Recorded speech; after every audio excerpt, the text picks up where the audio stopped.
Now live, and I've got a special guest, and today we're not doing the usual news and top 10 list, but we're going to be talking about trucking, because I've got my man Finn Murphy here, who has spent his whole life basically driving a truck. Well, most of his life, right? You kind of bookended your life. Yeah, bookended a little bit, but enough time, 1.2 million miles. Yeah, so let's run the beginning. Let's run the official open so we can start.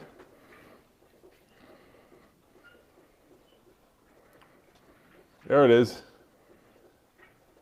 And we've got no sound, guys. Anyway, we're live. But you have a new book out called The Long Haul, A Trucker's Life on the Road. Trucker's Tales of Life on the Road. Yep. And here's a book right here. Let me show it to you guys. And this is available everywhere, I take it. Yep. Amazon, your local bookstore. Yep, it's available on Kindle. Yeah. It's available on audio, which Yep. has been really successful with people that spend a lot of time behind the wheel, Yeah, like you. like me. Yeah, so let's start with kind of the basics, Finn. Most of you guys probably think that when you see a truck on the road, it's just a truck. We're talking about semi-trucks, right? But there are different kinds of truckers out there, different jobs. So you're a mover, but tell me about the different kinds of truckers that kind of live on the road. Yeah, so I work for a van line, Yep. so I move families. So we have our own little hierarchy too. So if you're driving a car, four-wheelers we call them, even that's kind of a four-wheeler too. There's us and then there's everybody else, I guess. And those trucks the big trucks probably look the same, but we all do different work and we all drive different kinds of trucks and we all have our own little subculture within that. So movers, and we have our own vocabulary. So movers, we're called bed buggers by the other truckers. We're kind of looked down upon a little bit. Then you have flatbed haulers, so they're called skateboarders. Car haulers are called parking lot attendants. Hazardous material guys, they're called suicide jockeys. People that drive school buses, they're called cheese wagons. Ambulance drivers are called bone boxes. So there's a whole sort of different way of looking at the work. And we're a bit looked down upon as movers because, well, we load and unload the trucks, and we have to deal with the families, and we have to make sure that somebody's relocation goes kind of smoothly. So we have a different perspective than, say, a guy hauling a freight box just around the country, or a guy hauling cars or something like that.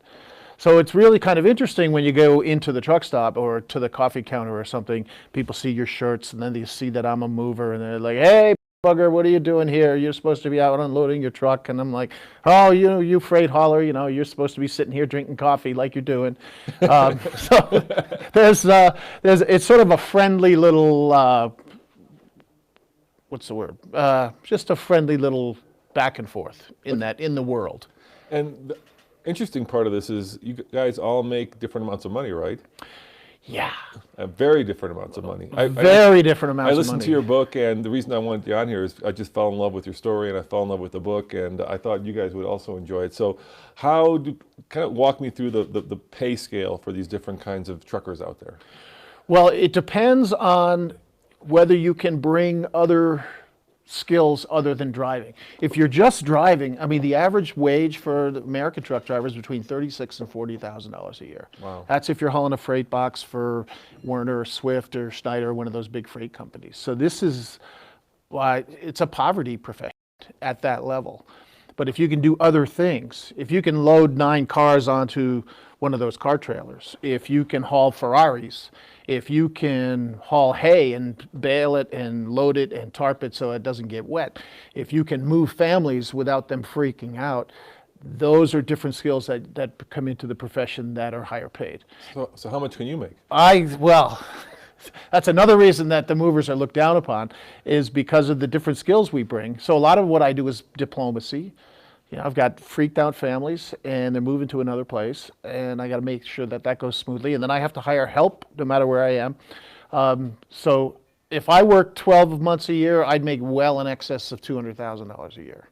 And that puts us at the very top of the earning cycle, which is why I'm always getting asked to buy guys coffee when I'm in the truck stop. "Oh yeah, you're a bed bugger here. Why don't you buy my coffee?" So the other truckers know you're making pretty good cash. They do. Yeah. They do.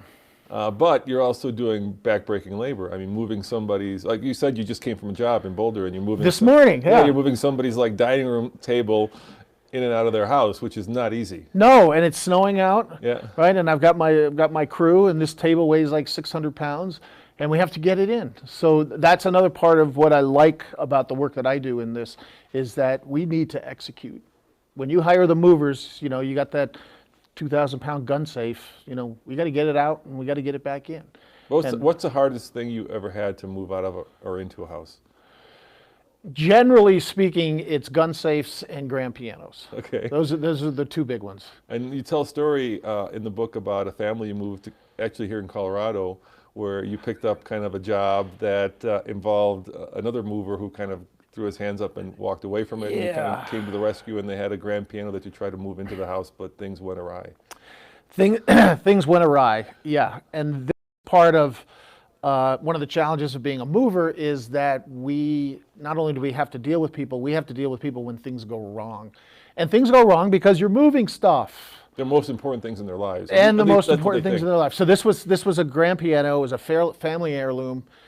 The other moving crew had left for some reason, which is another thing about the moving business. People people distrust movers. Movers have a bad reputation. I try to do the best job I can. So this driver had left everything in the person's driveway, and I was brought in to clean up the mess. And we were moving this piano up. It would only go up the outside staircase. That's a heavy thing you're moving. It's about 800 pounds. And those steps aren't meant for heavy Well, it things. only had 2 joist hangers holding the thing up. And I should have figured this out before, but it was too late at the time. Anyway, we're pushing it up the stairs like that. And just when it got to the top, the joist hangers let go. And the whole stairway came down. Everybody ran in all these directions. And the piano just goes boing with this massive chord, which was the final chord in that piano's life, I'm sorry to say. And the family is there watching, and we're there watching, and nobody got hurt. But we completely destroyed this $70,000 piano. And we had to face the music. Oh, I didn't think that. Yes, that's right. Boing. Yeah. So tell me about what it's like to live on the road. I mean, what you do is you pick up a job, right? Somebody's moving, let's say, from the East Coast down to Florida, which is a lot of the time that you spent was going from the East Coast down to Florida.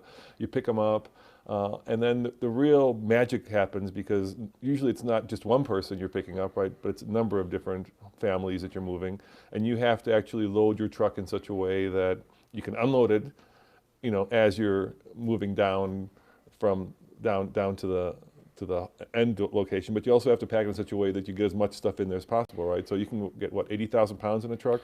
That's the gross weight, yeah. I get about 35,000 pounds of freight of people's stuff in there, yeah. So let's talk about how you figure out how to, load stuff into the truck itself so that it fits. Yeah, so I have to make sure that everything's put in as efficiently as possible. Yeah. So we take everything apart that can come apart when we're at the origin of the house.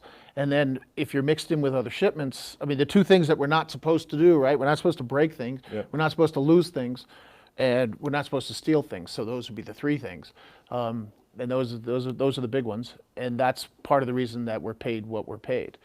And then we go straight up to the roof of the truck.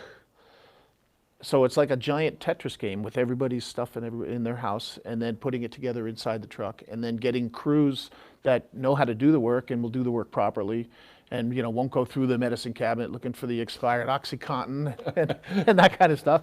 Because the people that I work with, we're talking about day laborers here. So this is the bottom end of the American dream, and you got to be a little bit careful.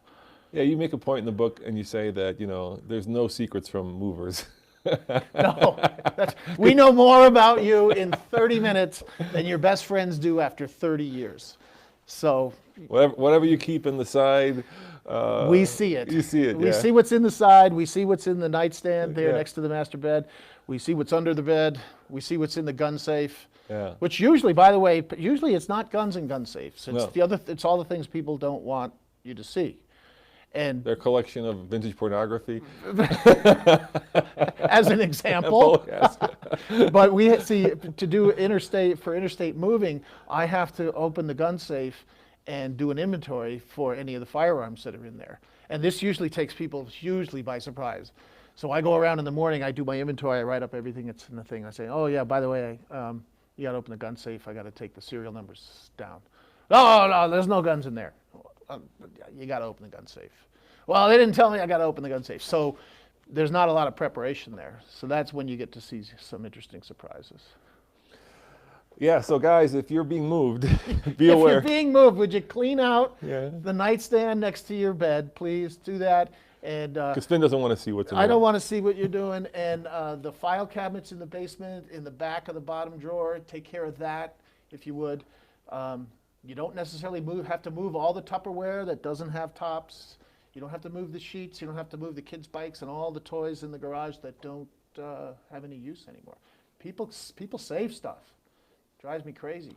You know, I had this experience. I got to move to, I was born in Prague, as I was telling you. I got to move there in 91, 92, when from communist to capitalist. My wife took a job with her company, and so we moved there. And we had to basically make this heart-wrenching decision because we could only move so much weight to Prague. The rest had to go into storage.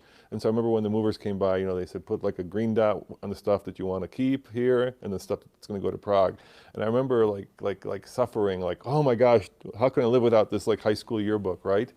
We moved to Prague, you know, all the stuff went into storage. And 3 years later, if that storage unit had burned down, I would have had no clue what was in there.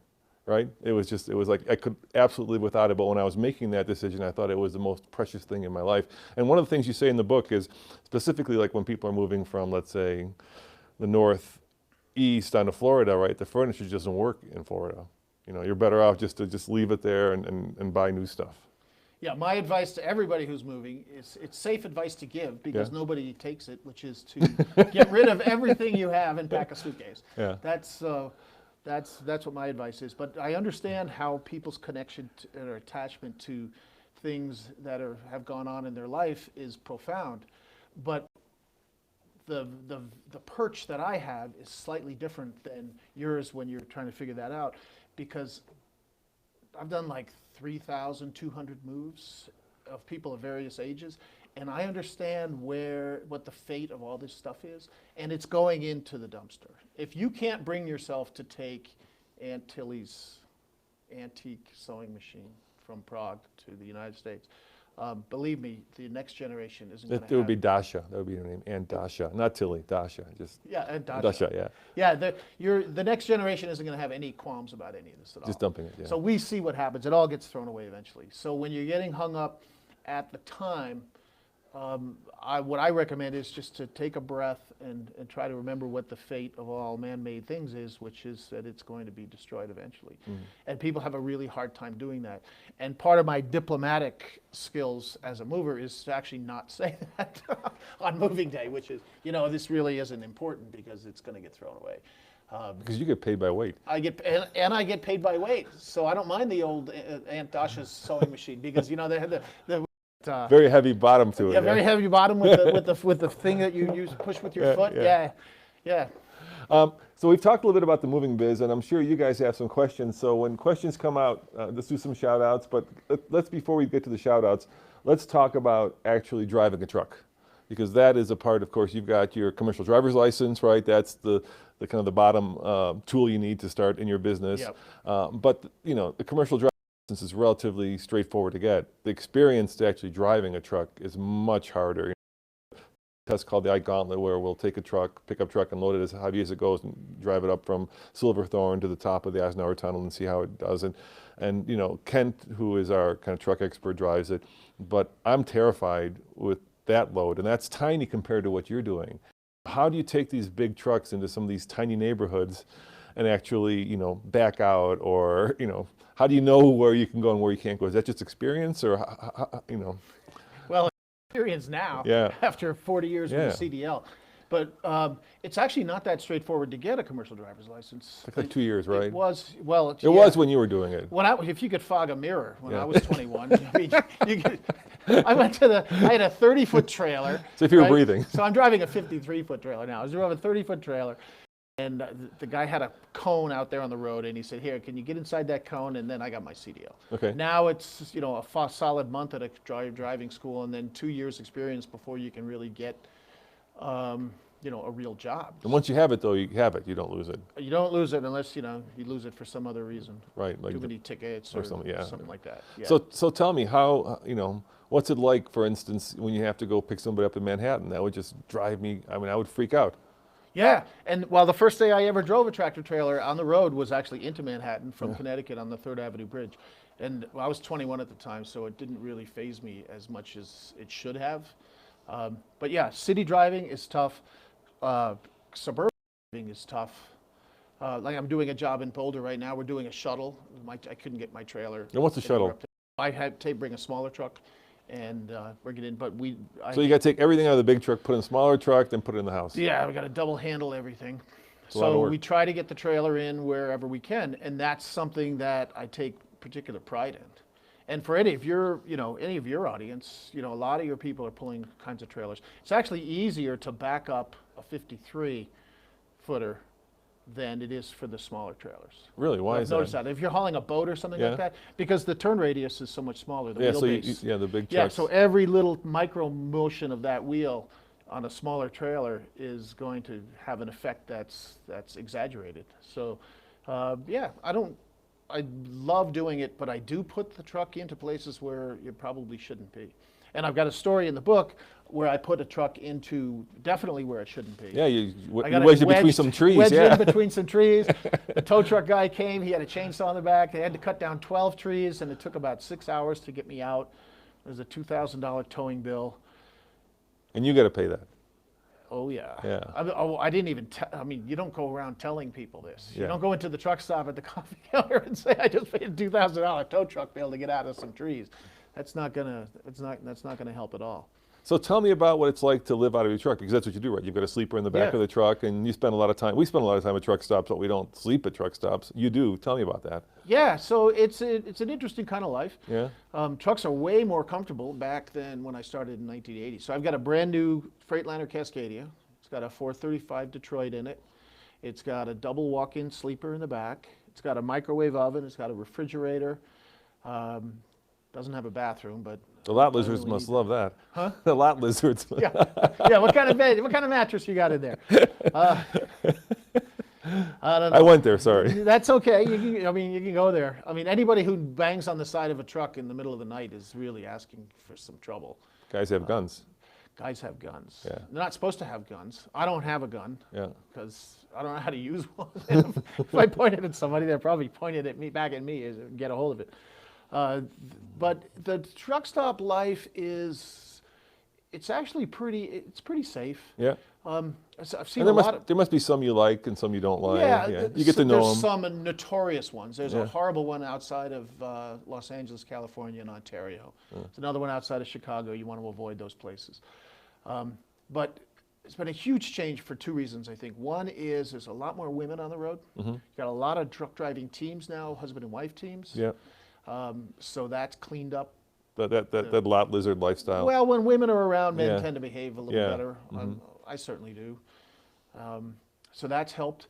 And then you have this huge group of retired baby boomers who are hauling around, they're hauling around big trucks with, their fifth wheel on it or something like that, and they use truck stops all the time.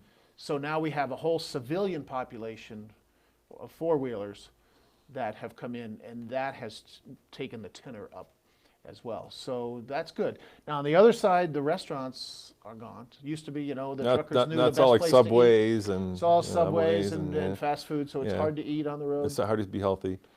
You can't eat healthy. Yeah. Yeah, I can't do that. But there is some crime still. You can get drugs. You can get prostitutes. Usually that happens on the CB. The CB isn't what it used to be in terms of communication between drivers, because cell phones have really changed that a lot. Yeah. So no more like breaker. This is wet whiskers. Yeah, we still do that. Yeah. My CB handle is U-turn Okay. because I'm you can- always doing U-turns in suburban subdivisions. So that's mine. But you'll hear a lot of truck stop talk on the CB. People selling things, usually things that shouldn't be sold out front. In the back. Yeah. Yeah. In the back. In the back. Yeah. We spend not a lot of time, but some time at truck stops. So there's some that I love, like Iowa 80, right? That's Iowa 80 in well, Walcott. yeah. That's a great beautiful place, truck stop. isn't it? Yeah. They got the trucking museum. They Yeah. got a barber shop. Yeah. Doctor's office. Yeah, that's like my idea of a great truck stop. That's a cool place. Yeah. And then there's I like the ones outside of urban areas, like the Vince Lombardi outside of New York City or something. You just get this, it's sort of a supercharged sense of, you know, things happening. So once upon a time, you know, trucking used to be kind of a way for the blue collar guy to make a good living, make a good uh, family life for himself. Is that still the case today? Can people still go out there and make a living as a truck driver, or is it really? You said, you know, the average pay is 40K. That's not a lot. No. No, and it's a hard job. It's especially hard on your health. It's hard on your health, it's Yeah. hard on your family, Yeah. it's hard on your family life, Yeah, all those things. It used to be a middle class job. yeah. And like so many other middle class jobs, it's disappearing. And in fact, well, we're going to have driverless trucks Very soon. sooner than we think. Yeah, cars are coming, but trucks are coming way sooner. Well, that's because that's where the money's going to be Yeah. in the beginning.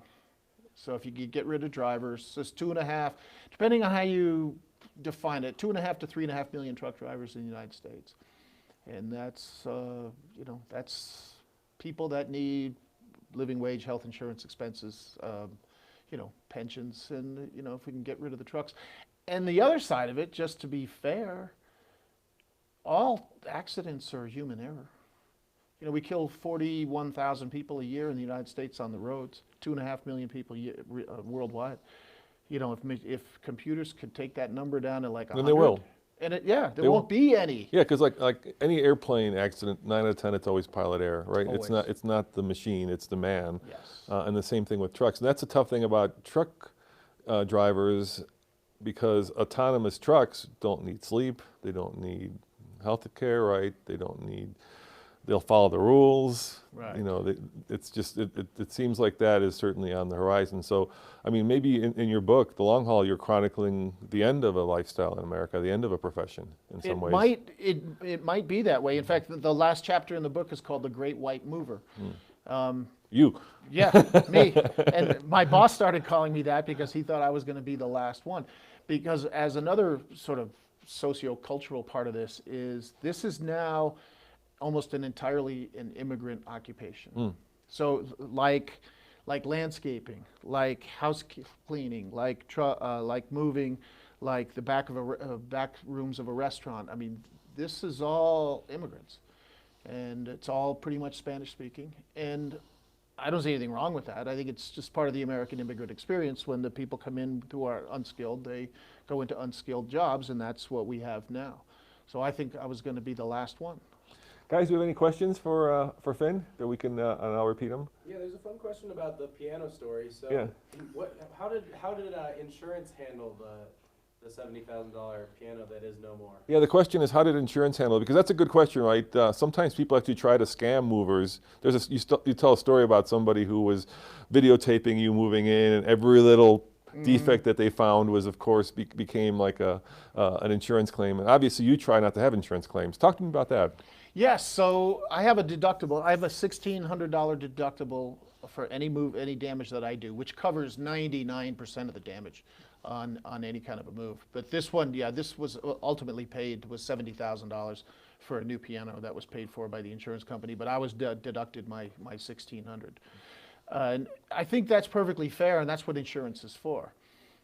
Lots of people use moving as a way to pad the expenses of the moving by false claims. And that's part of the conflict between customers and movers. Movers don't like to get claims, they don't like to pay claims, they certainly don't like to pay claims.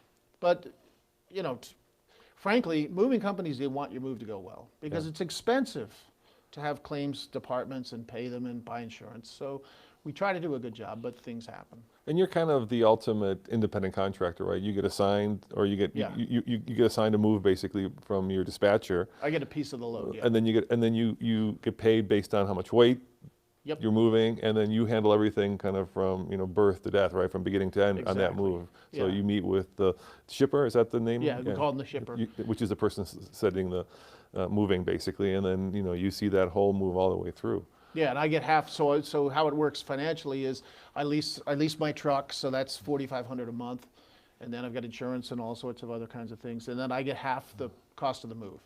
So the kind of moving I do now, which is mostly high-end executives, these are $30,000, $40,000, $50,000 moves. So say it's a $50,000 move going from Tampa to Vancouver. So I'll get $25,000. Then I have to buy fuel, pay for my truck, buy my labor and stuff like that. Well, I can still, you know, make $17,000, $18,000 in a couple weeks. So what's your favorite part of the job? My favorite part of the job is guiding a family from one place to another. It's taking their home away and then setting their home up again in a way that makes them feel So comfortable. you're and part happy. social worker, part psychiatrist. Oh, exactly. Exactly. And then the other part is being able to see the country. Yeah. Because the beauty of being a mover, I go into towns, I go into communities. I don't live on the interstate. I don't go from terminal to terminal. I get to go to some of the weirdest places ever. Meeker, Colorado. Yeah. I was For- going to ask you for example. what places like stick out in your mind. The Upper Peninsula of Michigan. The UP, yeah. Which is, yeah, the UP. That's like a different country. And then the It's more Southwest. Canada, New Canada, Mexico. really. Yeah. New England is wonderful. Just every state's got something, except maybe Missouri. You don't like Missouri, huh? Sorry, Now guys, they're if going you're to in light Missouri. up the phones now, Yeah, right? yeah. All the people from Yeah. Missouri. Any Missouri people. And what's the part you hate the most? What's the part that you could do without? Washington, D.C., the Middle Atlantic. No, of your job. Oh, of my Yeah, job? Yeah. What's the part that you kind of go, ugh? Not being able to find food. Yeah. That's decent. You can't eat only so much Subway and Only so much Subway. Even Chester chicken or whatever the hell that stuff is. They have it at Even the when truck there's a stop. restaurant. Yeah. You know, like there's Johnstown right up here, Yeah. right at exit 254. That's an old style truck stop. You know, you can still get meatloaf and gravy. Yeah, yeah, yeah. Those kinds of things, and or you can get chipped beef on toast. But you know, That's a big trucker thing. That is a big trucker thing. Yeah. Yeah, it's all about volume. Yeah. But that's still not good food. And I can't park. That's what people say. Well, why don't you just go to a shopping center and park? Well, I'm 74 feet long, Yeah. and they've reconfigured parking spaces now with islands and trees. I can't get in these places anymore. Even me, and I'm good. Yeah, yeah. So how many miles do you put on your truck every year on average? About 80,000, which isn't a lot. Well, that's not a lot. I thought it'd be more than that. No, because most of my time is taken unloading, loading, packing boxes, and doing the moving thing. That's why one reason movers are looked down on in the trucker community. So a regular owner-operator, he's going to do 200,000 miles a year. He's like, you do 80? I can do 80 in my sleep. So there's that kind of thing going too. You know, and one thing I really found fascinating about your book was kind of how the subculture works of movers. And if you guys are moving, let's give them some like tips on how to be a good shipper.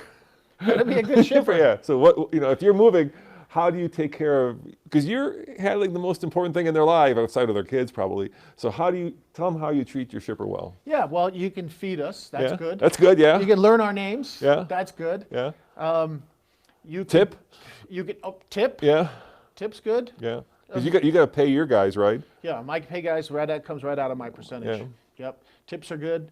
In the book you say you give all the tips to your guys. You still do that? Yeah. Yeah, okay. Yeah. Yeah, because I mean, you know, like $100 is a big tip in Yeah. the moving business. You know, but when you think about it, you know, there's a $50,000 move and you're giving 4 guys $100. Well, you go to a restaurant, you buy a $300 dinner. I mean, so 20% would be. I would just say treat people as if they're human beings, and especially, as I was saying, all of the people that work with me they're all immigrants. And immigrants know a lot more about dislocation, insecurity, moving from one place to another, and the things that entails. I mean, these folks, these Hispanics and Salvadorians and stuff, you know, if you just give people a chance and be normal, then you actually might get some insight from the people. But that's not normally how it works. Normally it's a very strict class thing. People, you become invisible, basically. We become invisible. Invisible. You're just the day laborer doing a job. Yeah, and that's okay. Yeah. We're okay with that. Invisible is better than being, you know, abused. Yeah, and which happens as well. What makes the book really fun and I think really interesting is that it's not about the mechanics of moving as much as it is about the personal stories of the people that you move.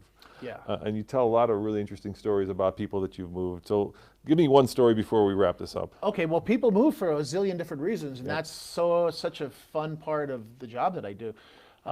Well, one of the stories in the book is about this Bangladeshi doctor from the Bronx, New York. Colorado City. He moves out to Colorado City because he wanted to be a cowboy. So he grew up in Dhaka, Bangladesh, right? And then he moved to New York, drove a taxi. He was a doctor in Bangladesh, and then spent 10 years recertifying his degree and stuff.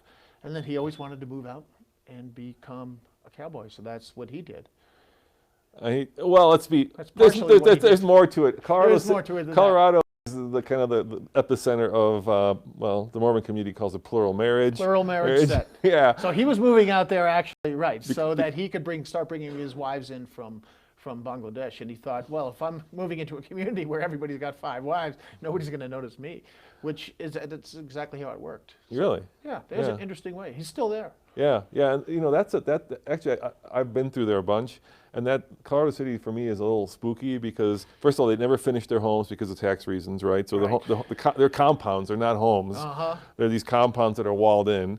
And there's a real sense that if you're going to walk into somebody, you're going to get shot. It's not a warm and fuzzy feeling that you get from those compounds. True. But one of the great things about being in a moving van is even though it's huge, it's invisible. Oh, okay. Like I could go into like the best neighborhood right here in Boulder, right? Park in front of, some $10 million house and start emptying things out of it, and nobody would even. Because it's part of, you're part of the. There's a moving truck, yeah. All right. That's a good idea. Maybe I should do that. Yeah. No, don't do that. All right, guys. The book is called The Long Haul, A Trucker's Tale of Life on the Road.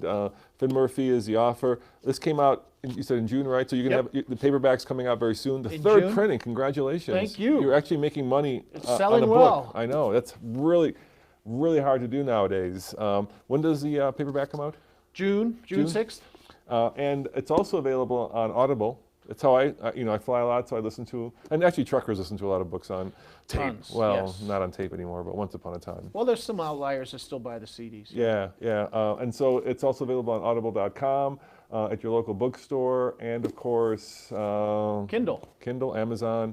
It's a really good read. And it's one of those kind of books where sometimes, my attention span has gotten so short now, right? I'm just these little news bites. And nice thing about this is each chapter is kind of its own little thing. So you can read one chapter and then, you can go do whatever you need to do and then read another chapter. It's just a really fun, and really what made the book so interesting to me, not just seeing a life that I don't know nothing about, but it's really kind of a commentary about where America's at right now, right? I mean, it's part of that, yes. It's part of that bigger tale of our politics and kind of this question that we have about whether we should be a country open to immigrants or a country closed to immigrants. And this kind of addresses that from the bottom up instead of from the top down. And I always like seeing things from the bottom up because, you lived it. You're not just preaching it. I'm living it today. I'm living it today as soon as we're done, yeah. Well, guys, thanks for joining us. As always, this is Roman. And remember, check out TFLtruck.com for more news, views, and of course, real-world reviews. And Finn, it's been a real pleasure, man. I really appreciate it. I'm so happy you took the time out of your moving day to come and share your book. Great to be here. Hey, we got the sound.